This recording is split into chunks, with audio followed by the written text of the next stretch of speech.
पांचवीं बार हुई निरंतर ऐतिहासिक जीत के बाद रीवा के विकास पुरुष राजेंद्र शुक्ला का निकला विजय जुलूस। नगरवासियों ने किया जगह जगह स्वागत। एक बार फिर रीवा की कमान राजेंद्र शुक्ला के हाथ। चहेते नेता के स्वागत में उमड़ा जनसैलाब। विंध्य के विकास पुरुष के नाम से पहचान बनाने वाले मंत्री राजेंद्र शुक्ला ने पांचवीं बार निरंतर प्रचंड वोटों से जीत हासिल करके इतिहास रच दिया है। प्रदेश में चली बीजेपी की लहर में विंध्य सहित रीवा जिला भी पीछे नहीं रहा। रीवा और मऊगंज के 8 विधानसभा में से 7 पर भाजपा का ही कब्जा रहा। ये कहना गलत नहीं होगा कि रीवा और मऊगंज के 8 विधानसभा की तस्वीर और तकदीर लिखने में विकास पुरुष राजेंद्र शुक्ला का बड़ा योगदान होता है, जो एक बार फिर यही साबित करता है। और 8 में से 7 विधानसभा पर भाजपा का परचम लहरा रहा है। विजय पताका लहराने के बाद आज अमैया से विकास पुरुष राजेंद्र शुक्ला की विजयी रैली निकाली गई, जिनके स्वागत में जगह जगह भारी जनसैलाब देखा गया। उन्होंने कहा कि परिवर्तन के नाम पर वोट मांगने वालों को जनता ने परिवर्तित कर दिया है, उनको पहले के बजाय आधा कर दिया है। जनता अब विकास को जनादेश दे रही है, वह सिर्फ विकास चाहती है और भाजपा अब दुगनी गति से विकास करेगी। इस दौरान मध्य प्रदेश के मुख्यमंत्री के चेहरे को लेकर राजेंद्र शुक्ला ने कहा कि केंद्रीय नेतृत्व अपने पर्यवेक्षक भेजेंगे, उनके सलाह के अनुसार नाम जाएगा। इसके बाद तय होगा कि आगे मुख्यमंत्री कौन होगा। प्रस्तुत है रीवा विधायक राजेंद्र शुक्ल से प्राप्त जानकारी के अंश। ये भारतीय जनता पार्टी के सुशासन की लहर थी, जो 18 वर्ष सत्ता में रहते हुए हमारी सरकारों ने, चाहे केंद्र हो चाहे राज्य सरकार हो, चाहे मोदी जी हो चाहे शिवराज सिंह चौहान जी हो, चाहे हमारे तमाम सांसद और विधायक हों, सत्ता का हमने सदुपयोग किया है, उसका दुरुपयोग नहीं किया है। इस बात का प्रमाण है कि जनता ने परिवर्तन के नाम पर वोट प्राप्त करने वाले लोगों को जितनी सीटें थी उससे भी आधी कर दी। परिवर्तन तो नहीं किया, उनको ज़रूर परिवर्तित करके उनकी सीटों को आधा कर दिया, क्योंकि अब जनता विकास चाहती है और सत्ता का सदुपयोग करने वालों को ताकत देना चाहती है।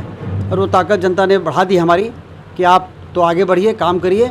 और जिस सपने को जनता देखती है, समृद्धि की, विकास की,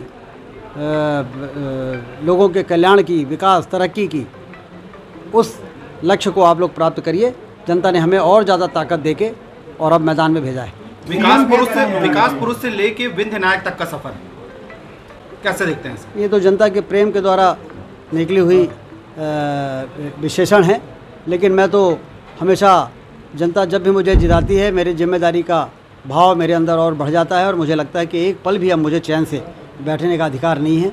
जनता ने हमें कुछ करने के लिए भेजा है और इसलिए आने वाले समय में एक एक दिन और एक एक पल का, जिस तरह से पिछले 20 वर्षों में रीवा की तस्वीर को बदलने में हम सारे लोगों ने, जनप्रतिनिधियों ने, हमारी सरकारों ने जो काम किया है, उस काम को और ऊर्जा के साथ आगे बढ़ाएंगे और रीवा को, मध्य प्रदेश और देश को मोदी जी और हमारे शिवराज सिंह चौहान जी ने जिस तरीके से ऊंचाई पर पहुंचाया है, उसको और मुकाम तक पहुंचाएंगे। रीवा जी सीएम की सूची के लिए आपका भी नाम आगे आ रहा है। सीएम की सूची के लिए मुख्यमंत्री का चेहरा कौन हो सकता है?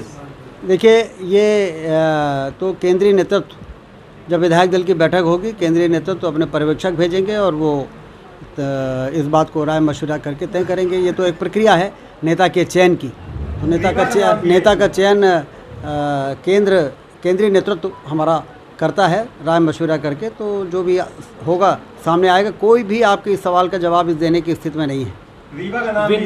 विंध्य का विकास पूरा आपने नेतृत्व किया, स्टार प्रचारक के तौर पे आप पूरे जगह गए और स्टार किया, भाजपा का प्रचार किया, काफ़ी अच्छा प्रदर्शन रहा। उसके बाद अब आगे क्या, कैसे कुछ रहेगा? आगे तो अब सिर्फ विकास और काम के अलावा कुछ नहीं रहेगा। हम लोगों के पास क्षेत्र के विकास के काम के अलावा और कोई काम नहीं। सर, बड़े चेहरे में रीवा का नाम है क्या? बड़े चेहरे में रीवा का नाम है? हमने अभी आपसे क्या बताया कि कोई भी नेता आपके इस सवाल का जवाब देने की स्थिति में नहीं है।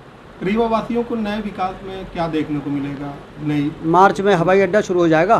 सांसद जी बैठे हुए हैं, हम दोनों लोग मिलकर इस काम को पूरा कर रहे हैं।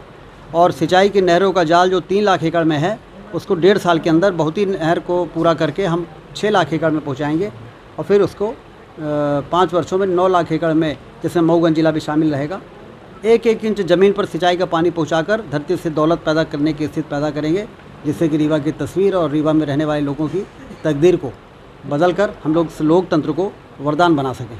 बेरोजगारी एक बहुत बड़ा मुद्दा रहा है, जब खेती बढ़ती है तो व्यवसाय बढ़ता है, और जब व्यवसाय बढ़ता है तो रोज़गार के अवसर आते हैं, प्रत्यक्ष और अप्रत्यक्ष तरीके से।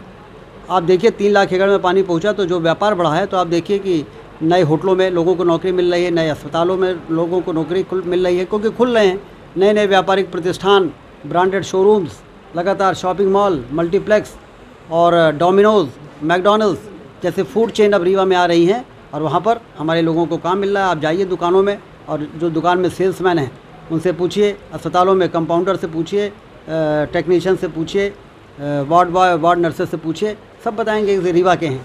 ये अस्पताल नहीं खुलते, ये होटल नहीं खुलते तो इनको नौकरी कहाँ से मिलती। तो इसलिए व्यवसाय बढ़ेगा तो रोज़गार के अवसर बढ़ेंगे, और रोज़गार के अवसर बढ़ेंगे तो बेरोज़गारी दूर होगी।